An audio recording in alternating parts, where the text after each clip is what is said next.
Assalamualaikum warahmatullahi wabarakatuh. Selamat pagi anak-anak, gimana kabarnya hari ini? Alhamdulillah semuanya dalam keadaan sehat walafiat.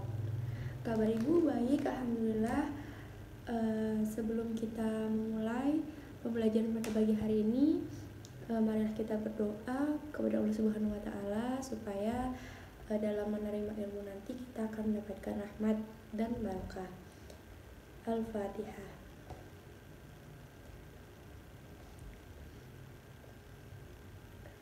Baik, ibu absen dulu ya hari ini. Oh iya, kemarin kalian liburannya kemana aja? Apakah menyenangkan?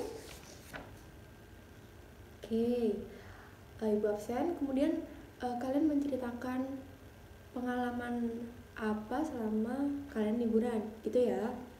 Oke, yang pertama, Francisca Rifatul Laili hadir. Oke, Francisca kemarin liburannya kemana aja? Ke Dufan kah? Ke mana? Oh, di rumah aja. Ya, kamu di rumah selama liburan ngapain aja?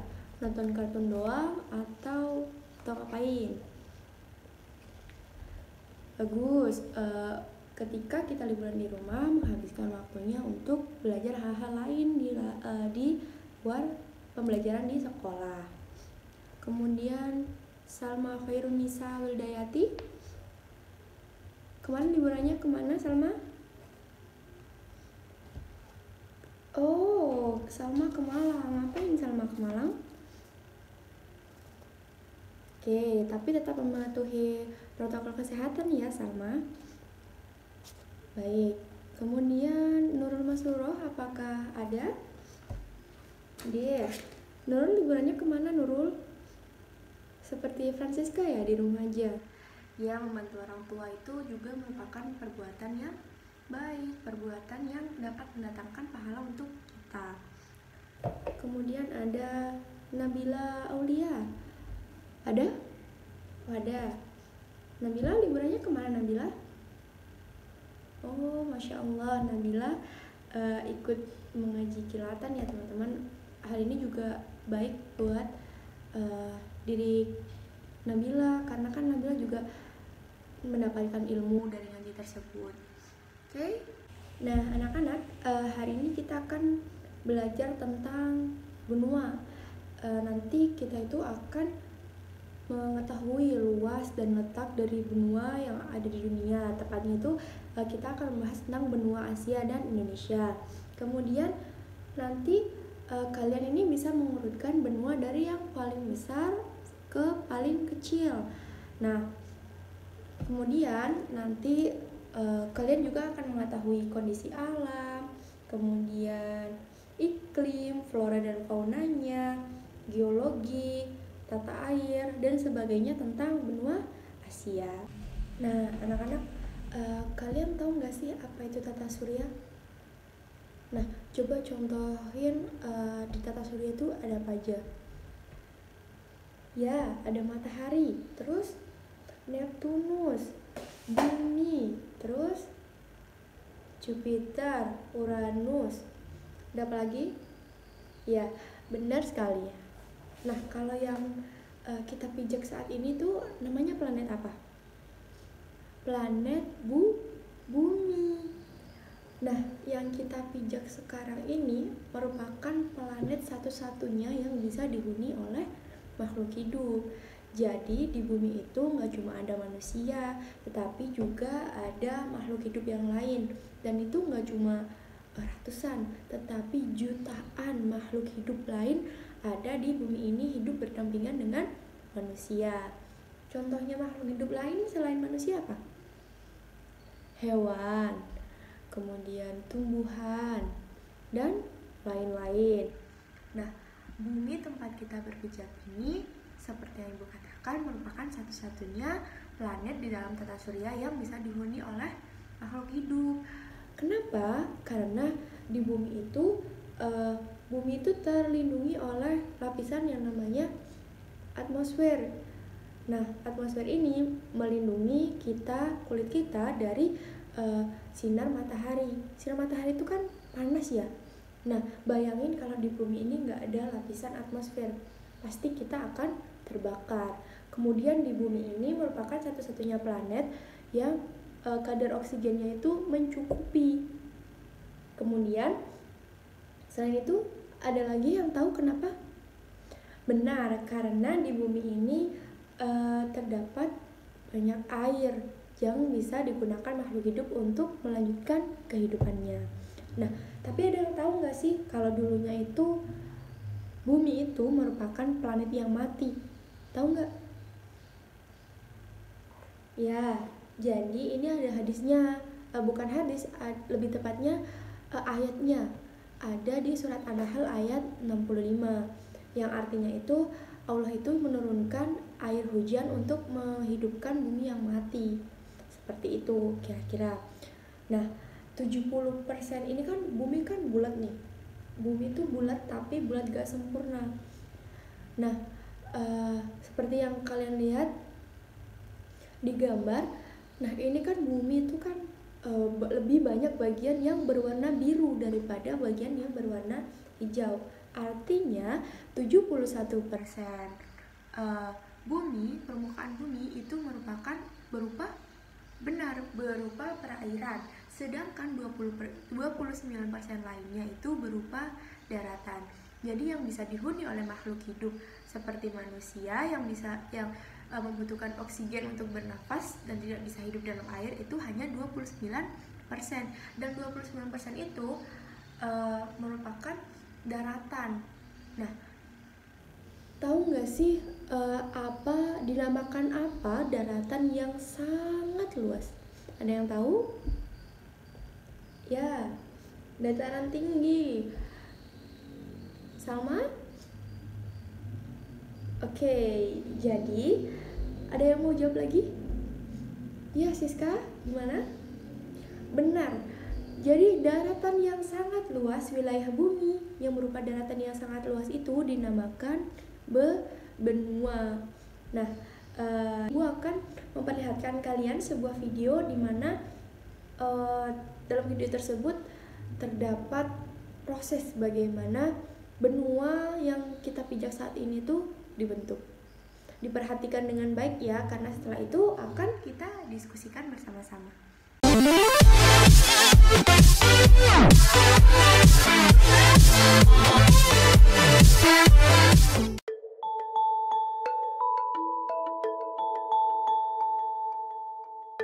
Benua atau kontinen adalah daratan yang sangat luas yang berada di permukaan bumi. Ada 7 wilayah yang umum dianggap sebuah benua, yaitu Asia, Afrika, Amerika Utara, Amerika Selatan, Antartika, Eropa, dan Australia. Nah, kali ini tempat ilmu akan membahas tentang awal mula terbentuknya benua di dunia. Ada sebuah teori yang membahas tentang awal mula terbentuknya benua di dunia, yaitu teori Pangea. Teori Pangea adalah sebuah teori yang menyatakan bahwa jutaan tahun lalu semua benua bergabung bersama dalam satu daratan besar yang disebut dengan Pangea. Dan Pangea itu sendiri adalah superbenua yang ada selama era akhir Paleozoikum dan awal Mesozoikum, terbentuk sekitar 300 juta tahun yang lalu dan mulai retak sekitar 200 juta tahun yang lalu, sebelum komponen benua dipisahkan menjadi konfigurasi mereka saat ini. Nama Pangea berasal dari Yunani kuno, yaitu pan, seluruh, dan Gaia yang berarti bumi. Nama itu diciptakan pada Simposium 1927, dibahas oleh Alfred Wegener tentang teori pergeseran benua. Teori Pangea sendiri didasari oleh Alfred Wegener, seorang ilmuwan Jerman pada tahun 1920, dalam buku The Origin of Continents and Oceans. Ia menyatakan bahwa semua benua itu pada satu waktu membentuk satu superbenua Pangea, sebelum kemudian putus dan hanyut ke lokasi sekarang. Jadi benua pada zaman dahulu diibaratkan sebuah batu apung yang bergerak karena adanya pergerakan lempeng di bagian bawah lapisan bumi ini. Pangea mulai memecahkan dirinya menjadi benua yang lebih kecil yang bernama Laurasia dan Gondwana. selama periode Jurassik atau zaman dinosaurus. Sedangkan pada akhir periode Cretaceous, benua yang ada sudah sama dengan apa yang kita lihat hari ini. Pada saat benua Pangea terbentuk, daratan-daratan yang menjadi benua sekarang memiliki daratan penghubung yang menghubungkan benua Amerika bagian selatan, Afrika, India, Australia, dan Antartika. Pertanyaannya sekarang adalah, bila kerak bumi terus bergerak hingga saat ini, maka berapa percepatannya? Oke, jadi begini.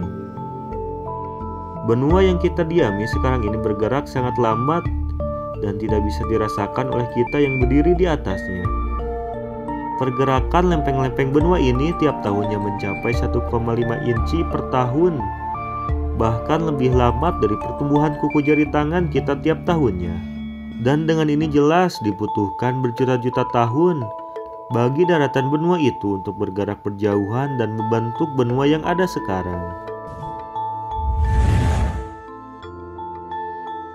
Nah, kalau ada pertanyaan tentang video ini, silahkan komen di bawah sini dan jangan lupa share video ini supaya bermanfaat bagi semua orang.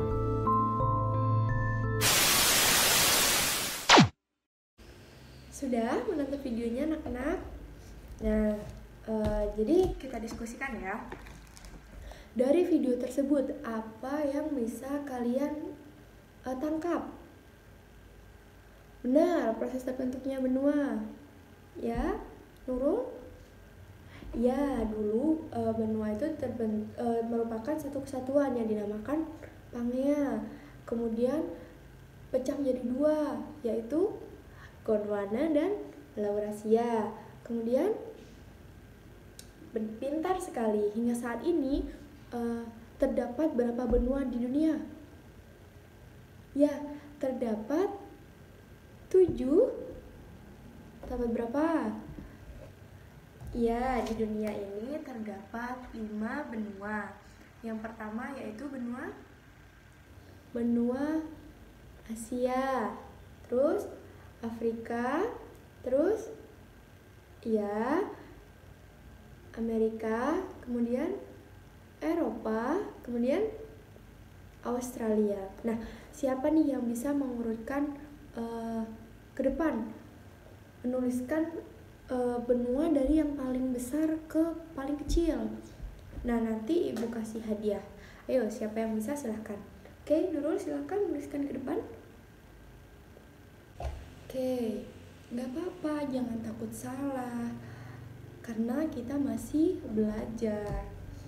Ayo, silakan Nurul. Ya, oke. Apakah sudah benar anak-anak menurut kalian?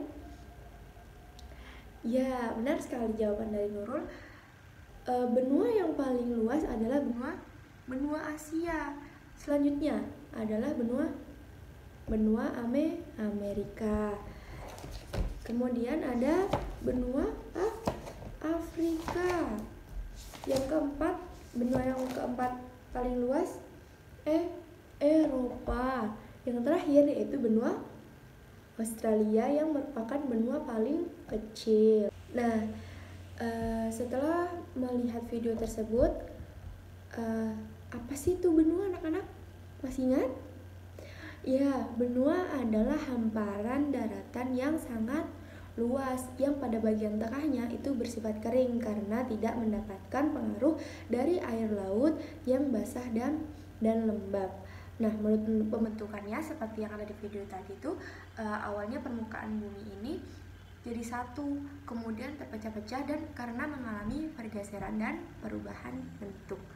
Nah, setelah ini ibu akan membagi kalian dalam 4 kelompok.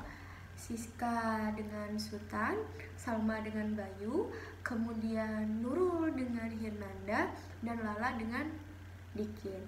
Oke ya. Nah, nanti kalian akan mencari tahu. Nanti akan ibu bagi, setiap kelompok akan mendapatkan 2 topik. Nah, tugas kalian adalah mencari tahu tentang kedua topik tersebut secara lengkap. Nah, kemudian setelah kalian mendapat topik tersebut, nanti kalian akan bergiliran untuk menjelaskan atau mempresentasikan hasil dari kerja kelompok kalian, hasil dari pencarian kalian dengan kepada kelompok yang lain. Jadi nantinya kalian akan mendapat, masing-masing anak atau masing-masing kelompok akan mendapat 8 topik. Gitu ya. Sudah paham dan bisa dimengerti? Nah, nanti setelah ini Ibu akan memberikan kalian modul, di mana modul tersebut bisa kalian gunakan untuk mencari tahu atau sumber kalian dalam mengerjakan tugas kelompok ini. Paham ya? Ya, baik. Oke, untuk kelompok pertama yaitu Siska dan Sultan. Nah, Siska dan Sultan, kalian harus mencari tahu tentang luas dan letak dari benua Asia dan juga batas-batasnya ya. Paham? Oke. Nah, di kelompok kedua ada Salma dengan Bayu, yaitu topiknya tentang iklim dan geologi dari benua Asia. Untuk kelompok 3 yaitu Nurul dan Hirnanda, kalian akan mencari tahu tentang rupa bumi atau bisa disebut dengan topografi atau kenampakan alam dari benua Asia dan juga tanah. Jadi struktur tanah dari benua Asia itu dari apa sih? Seperti itu ya, paham ya? Nah, untuk kelompok 4 yaitu Nabila dan Sodikin, kalian akan membahas tentang tata air dan flora dan fauna yang ada di benua Asia. Nah, Ibu kasih waktu 15 menit untuk kalian. Nah, kemudian setelah itu setelah selesai nanti akan Ibu instruksikan, kemudian kalian akan menjelaskan atau mempresentasikan hasil kerja kelompok kalian kepada kelompok yang lain. Begitu ya, bisa dipahami? Oke, silahkan untuk mulai mengerjakan tugasnya. Oke, sudah 15 menit, silahkan kalian mempresentasikan masing-masing jawaban kalian kepada kelompok yang lain.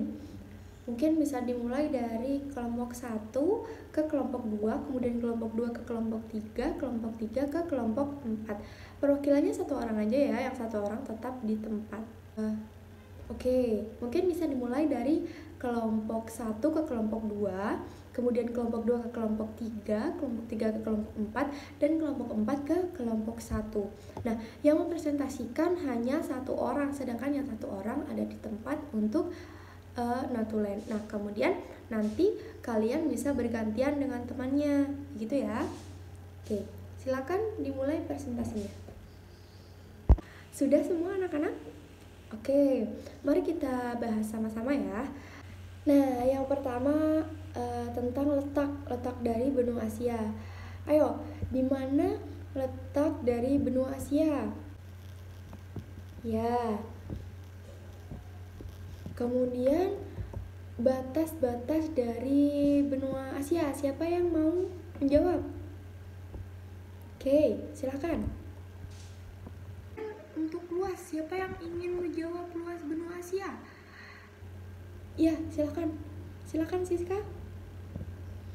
Ya, mungkin Ibu sedikit revisi, itu bukan 44.000 tetapi 44 juta kilometer. Nah, untuk iklim siapa yang mau menjawab?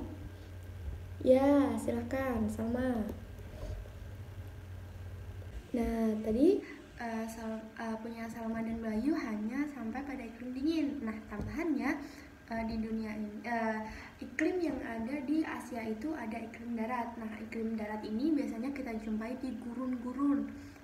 Nah, kemudian ada yang namanya iklim Mediteran. Nah, iklim Mediteran ini iklim yang berada di daerah pantai atau laut. Nah, kemudian ada iklim kutub. Iklim ini hanya dapat kita jumpai di wilayah Rusia Utara. Wilayah Asia Utara maksud Ibu, tepatnya di Rusia dan Siberia. Iklim kutub itu iklim yang gimana anak-anak? Ya, yang di sana itu terdapat banyak es, jadi suhunya rendah dan dingin. Pintar. Kemudian ada iklim pegunungan. Nah, iklim pegunungan ini biasanya ada di daerah pegunungan. Kan Asia itu memiliki topografi yang bermacam-macam. Indonesia sendiri itu kan termasuk bagian dari benua Asia.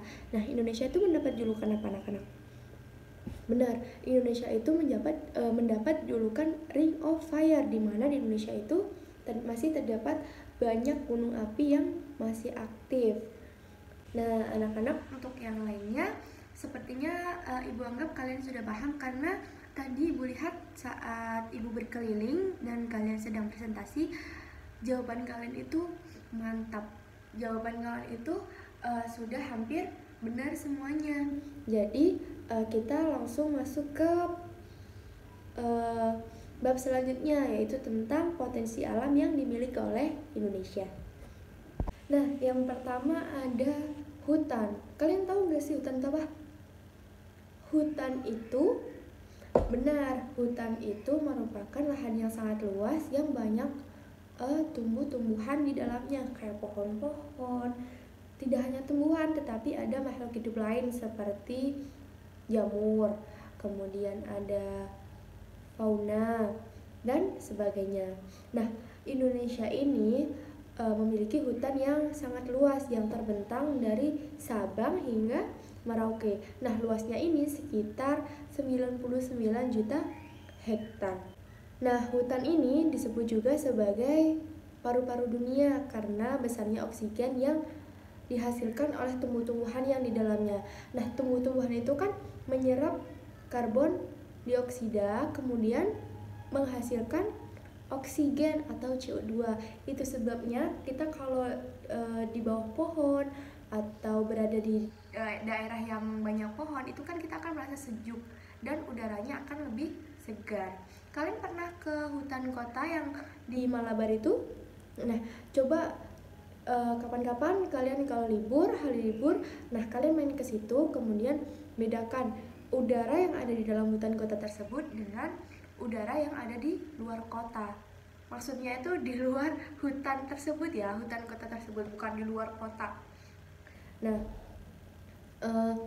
kemudian hutan itu memiliki banyak jenis, anak-anak. Ada yang namanya hutan produksi, ada yang namanya hutan lindung, ada yang namanya hutan konservasi. Nah, hutan lindung ini fungsinya untuk menyangga kehidupan. Nah, sedangkan hutan produksi ini dibagi menjadi dua, yaitu hutan produksi yang dimanfaatkan untuk diambil kayunya. Kemudian diambil manfaatnya selain kayu seperti madu, kemudian buah, kemudian ada getah pohon karet itu ya, kemudian sagu dan lain sebagainya. Nah, yang ketiga yaitu hutan konservasi. Hutan konservasi ini berguna sebagai tempat untuk melestarikan keanekaragaman flora dan fauna yang ada di Indonesia di ekosistem aslinya. Nah, contoh hutan konservasi itu seperti Taman Nasional, kemudian ada hutan yang namanya hutan konservasi yang digunakan untuk melindungi flora dan fauna. Nah, biasanya di hutan-hutan yang digunakan dan dimanfaatkan untuk konservasi itu ada polisi hutan yang tugasnya itu menjaga agar tidak ada orang-orang dengan kepentingan khusus seperti orang-orang yang ingin menebang pohon sembarangan atau mencari hewan yang langka kemudian dijual secara ilegal. Nah, itu tugas dari polisi hutan. Nah, di samping itu sebagai masyarakat yang baik, kita juga harus bisa menjaga kelestarian hutan agar selalu mendapatkan manfaatnya. Jadi kayak simbiosis mutualisme gitu. Kalau kita berbuat baik kepada hutan, ya hutan juga akan memberikan manfaatnya kepada kita. Paham ya? Nah, selanjutnya ada laut. Laut Indonesia ini terkenal memiliki berbagai jenis ikan. Nah, kondisi yang demikian ini mengakibatkan Indonesia itu potensi ikan di lautnya itu mencapai hingga 6 juta ton per tahunnya. Nah, ini tuh sangat melimpah ruah. Nah, ternyata Indonesia tuh nggak cuma punya ikan, tetapi juga punya biota laut seperti terumbu karang, rumput laut dan sebagainya. Nah, fun fact-nya nih anak-anak, di Indonesia itu terdapat lebih dari 500 jenis rumput laut dan 900 jenis terumbu karang yang hidup di laut Indonesia. Nah, untuk itu sebaiknya kalau kita memancing itu ya hanya memancing menggunakan kain saja, tidak menggunakan pukat harimau.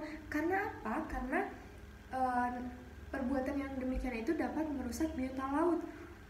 Mereka mendapatkan ikan, tetapi merusak terumbu karang, tempat ikan-ikan itu hidup dan mencari makan. Sedangkan terumbu karang yang dirusak itu hidupnya itu harus lama, jadi mereka itu tumbuhnya itu lama untuk bisa tumbuh sehat kembali menjadi terumbu karang yang seperti semula, gitu ya. Nah, kemudian ada tanah. Tanah ini berasal dari batuan yang mengalami pelapukan. Nah, semakin dalam lapisan tanah, maka ini akan semakin tua umur tanah tersebut. Nah, di Indonesia sendiri itu dikenal ada 3 jenis tanah, yaitu tanah vulkanik. Tanah vulkanik itu dari letusan gunung berapi. Kemudian ada tanah non vulkanik, ya tanah biasa yang sering kita jumpai. Kemudian ada tanah organik yang terbentuk dari timbunan sisa-sisa tanaman. Nah, tanah vulkanik dan organik ini memiliki unsur hara yang sangat tinggi, sehingga kedua tanah ini sangat subur dibanding jenis tanah yang lainnya. Karena selanjutnya kita akan membahas tentang hasil tambang. Kira-kira hasil tambang di Indonesia itu ada apa aja sih?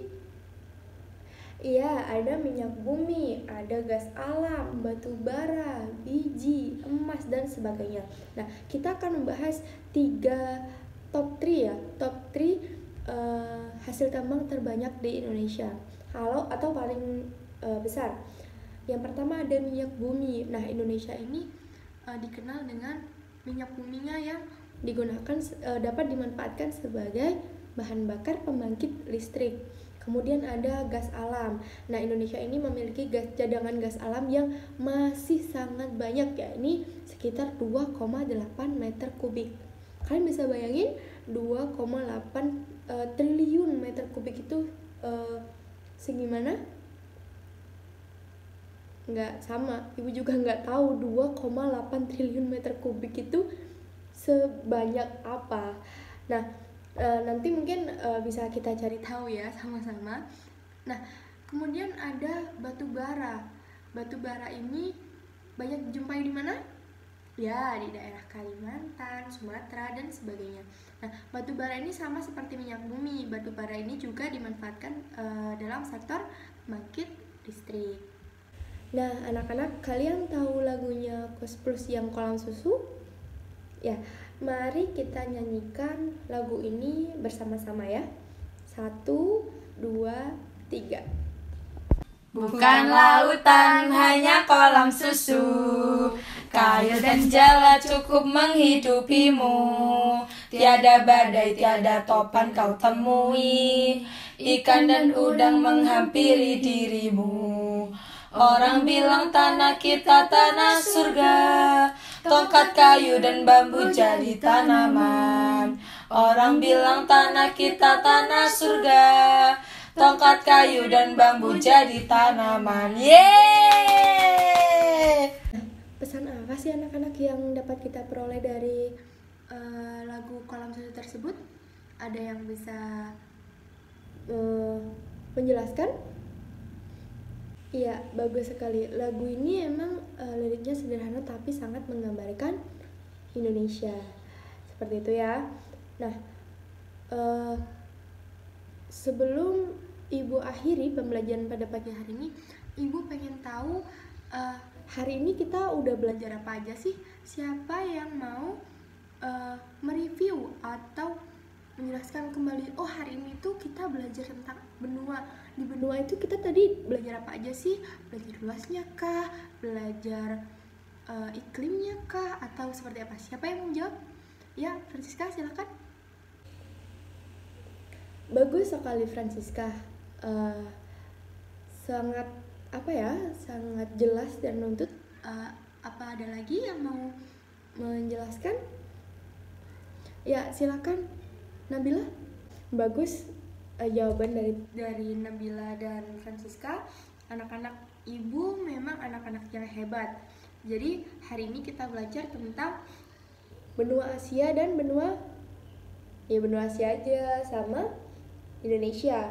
Kita belajar tentang letak dan luasnya, kemudian tentang iklimnya, kemudian kondisi alam dan sebagainya. Paham ya anak-anak? Apakah ada yang perlu ditanyakan? Baik, jika tidak ada yang perlu ditanyakan, nah minggu depan kita akan membahas tentang benua Amerika. Jadi silahkan kalian mencari informasi tentang benua Amerika. Nah, nanti minggu depan kita akan bermain games tentang benua Amerika. Gitu ya. Nah, jangan lupa anak-anak untuk tetap menjaga kesehatan, kemudian tetap memakai masker, mencuci tangan, dan juga menjauhi kerumunan. Jadi kalian gak usah pergi kemana-mana kalau nggak benar-benar butuh. Nah, karena pandemi ini belum benar-benar berakhir, jadi kita harus menjaga diri kita dan supaya kita juga bisa menjaga orang lain. Jadi kalau kita itu mematuhi protokol kesehatan dengan baik, dengan benar, nah kita itu bisa menjaga diri kita sendiri dari pandemi atau virus COVID-19 ini dan juga diri orang lain. Nah, terima kasih Bu ucapkan kepada kalian semua yang hari ini bersemangat dalam belajar tentang IPS. Anak-anak, Ibu mohon maaf apabila hari ini mungkin ada kata-kata Ibu yang kurang berkenan di hati kalian semuanya. Ibu akhiri pertemuan kita hari ini. Jangan lupa minggu depan kita main games ya tentang benua Amerika. Oke, anak-anak? Oke, Ibu akhiri. Assalamualaikum warahmatullahi wabarakatuh.